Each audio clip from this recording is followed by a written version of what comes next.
Tonight is the beginning of a new revolution. My life is a war, and it's a war you are not going to survive. My addiction is wrestling. My name is CM Punk. The time is now, and I'm gonna make the most of this opportunity. My name is CM Punk.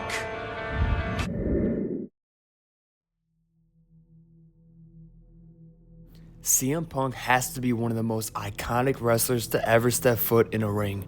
CM Punk's fallout with the WWE is one of the most iconic, controversial exits in WWE history. But what a lot of people don't know is, was it real or was it fake? I personally think they told Punk, we'll give you 10 minutes open mic to say whatever you want. And this promo shook up the WWE forever. Some people think he was entitled or just way too cocky. I think he was justified. On one hand, he won multiple world titles, won Money in the Bank back-to-back, and he feuded against the biggest names in the company. But the main problem was, he felt like he was never the true main event like he should have been. I guarantee what drove him insane was when The Miz main evented WrestleMania 27 and he didn't. Because after Mania 27, he exploded. But let's go to after the pipe bomb. Punk finally became the guy. He made Vince apologize on live TV, and he dogged everybody on the mic, so they sent the big OG Kevin Nash to humble him. Shut your mouth and say thank you, Mr. Nash! Yeah, that didn't work. But Punk would finally be WWE Champion. This run lasted 434 days, and he lost to The Rock. But what they didn't tell you about this reign is, he only main evented like 8 pay-per-views. That is ridiculous. He was probably the #1 merch seller in WWE, and he was definitely the most interesting guy in the company. He brought so many fans back to the product. But WrestleManias were just passing by, and he knew it wasn't going to happen. The last straw was in 2014. WrestleMania was set, and they wanted him to face Triple H. At the Royal Rumble 2014, it would be his last show, and he suffered a concussion. It was just constant chaos. With all the problems and years of struggle, enough is enough. Punk was done, and he actually ended up getting fired on his wedding day. Complete insanity.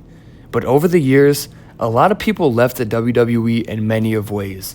But this, in my opinion, was the worst one, and it didn't look like they were ever gonna patch it up. But in 2023, Punk would end up coming back, and he is completely thriving right now. But for almost 10 years, we missed out on CM Punk in WWE. It's a crime we missed out on so many bangers with Punk. But how did this all go down? How did this all happen? Y'all know what time it is. Subscribe, join the ride, and let's get it poppin'.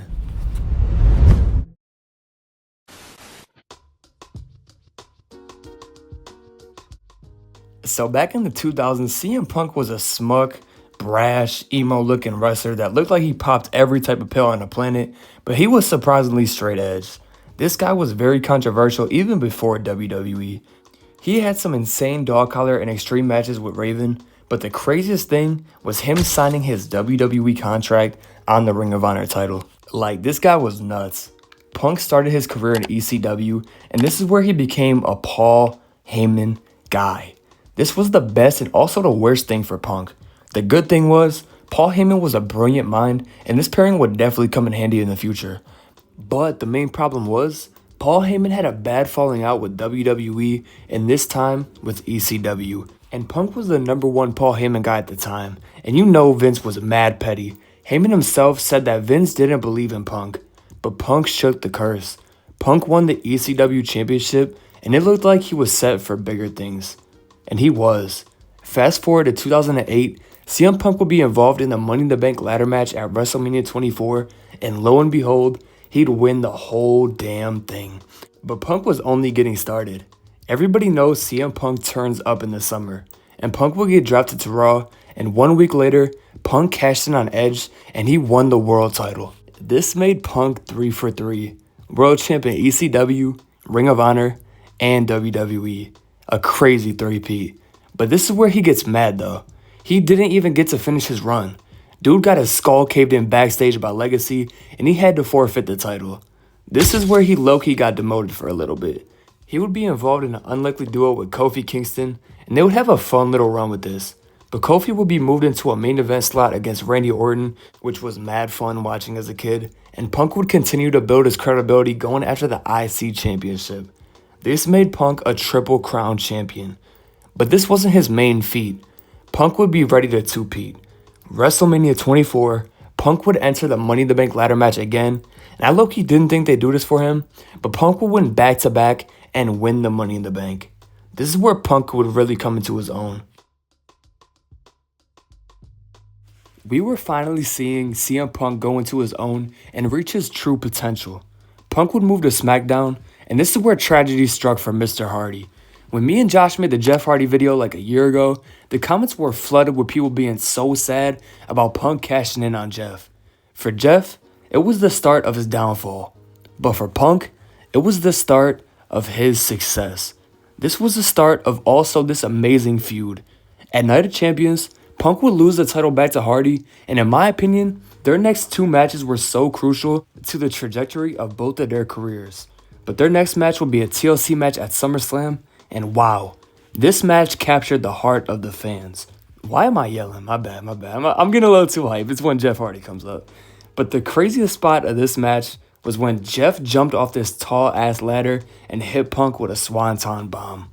Punk would somehow retain in this brutal match, and at the end, Taker would appear and take out Punk. What a crazy ending. But their next match would be a heartbreaking one. It would be a steel cage match where Jeff would lose and he left WWE. What a crazy turn. But the next step for Punk though was the Straight Edge Society. Punk took a dark turn with his career, and with this faction, he became like a cult leader who shaved heads. Punk absolutely killed it in this role, and he showed his potential. But it's just one of those gimmicks that won't go far. Punk needed something that would stick. So, Punk switched brands, and he would lead a new faction. Enter the New Nexus. This group in all honesty didn't help Punk that much, but this is where Punk completely took over WWE regardless of who was with him. This would start the real summer of Punk. He got so undeniable to the point where they couldn't just shove him to the side. After the pipe bomb, he had a wave of momentum that hit so fast, the whole anti-WWE community were supporting him, and to be honest, every WWE fan in general was supporting him. This wave of momentum would carry into Money in the Bank 2011, and I'm dead not trolling, Punk's hometown entrance felt like a cult welcoming in their leader. This could honestly be the single greatest entrance ever recorded on film. It feels so crazy to see this Punk without cult of personality, but This Fire Burns is also a classic song. But this match would get a 5-star rating by Meltzer, being the first 5-star WWE match since like 1997. That's an insane stat. That just shows you that all the stars aligned for this night. And they actually let it happen though. CM Punk beat Cena for the title in his hometown. Everything about this night was magical. And even in the dark periods, WWE can still produce something like this. It just makes you think like, they can't do it all the time, but when they listen to the fans on occasion, it's magic. But Punk obviously didn't actually leave WWE here, as he'd come back 1 week later.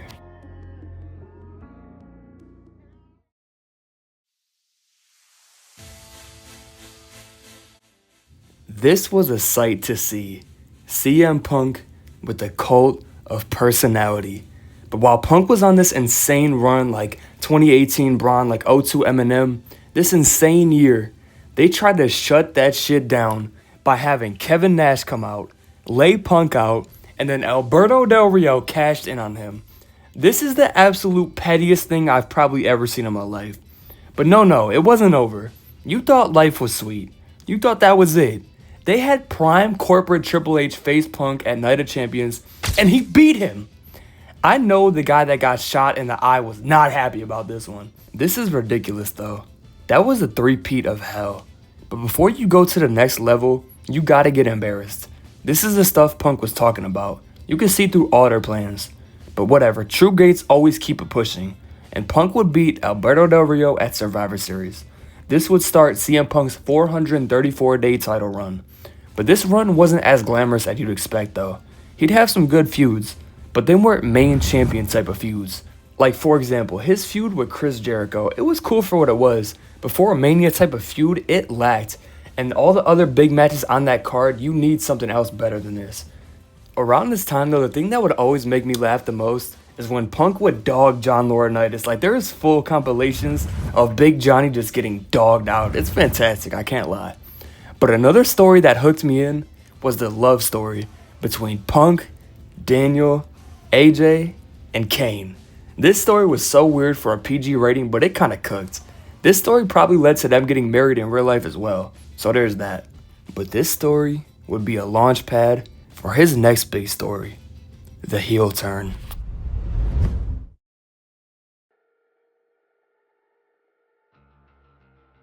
The Rock would return on the 1000th episode of Raw trying to ball hog the spotlight, but Punk was not going for this. Punk would close on The Rock to stand tall and end the show. This would start the second half of his title run as a heel. This is where the pairing that I talked about earlier would come into play. CM Punk would align with Paul Heyman, and this pairing was just magic. Paul Heyman talked about this in an interview, and they knew they were going to cause chaos. In October of 2012, CM Punk and Vince McMahon will be having an intense promo battle, and bro, CM Punk just slaps Vince in front of everybody. You thought it was over, but it picks up to 100. Vince challenges Punk to a fight and says, "You may beat my ass, but you're gonna learn something about respect." They were already causing chaos, bro. But CM Punk would actually fight Vince McMahon on Raw in 2012, and this was surreal. I was crying laughing the whole time. Vince was jumping over tables, hitting Punk with canes. This match was awesome. CM Punk was about to fulfill his prophecy of killing the boss, but then Ryback came out and scared Punk. It wasn't over though. Punk ran out to the crowd while Vince was talking, and someone kept bugging him, so he decked him in the face in front of the boss. This heel turn was nuts. I think he actually ended up suing or something, I don't remember, but it was a big controversy back in the day. But it was now time for CM Punk to face Ryback at Hell in a Cell. But back then, Ryback was actually hot, so this match had hype. But Punk would beat Ryback due to Brad Maddox. I was so mad, bro. Brad Maddox. What type of name is Brad Maddox? But that wasn't the only help Punk would get, though. Punk would bring in a new group called The Shield. With this group, he was basically unstoppable. Punk was getting to the 400 days, and it was just getting wicked. They had Punk competing in every single match type ever invented, and he barely ever main evented. But this is where it all falls down for Punk. He would suffer a torn meniscus in December, and his title run was coming to an end. We all knew what they were building to here. Last year at WrestleMania, The Rock beat Cena, but now he was going to get payback. To this day, I still think he should have been a triple threat at 29, but regardless, Cena would win the Rumble, and The Rock would beat Punk for the WWE title.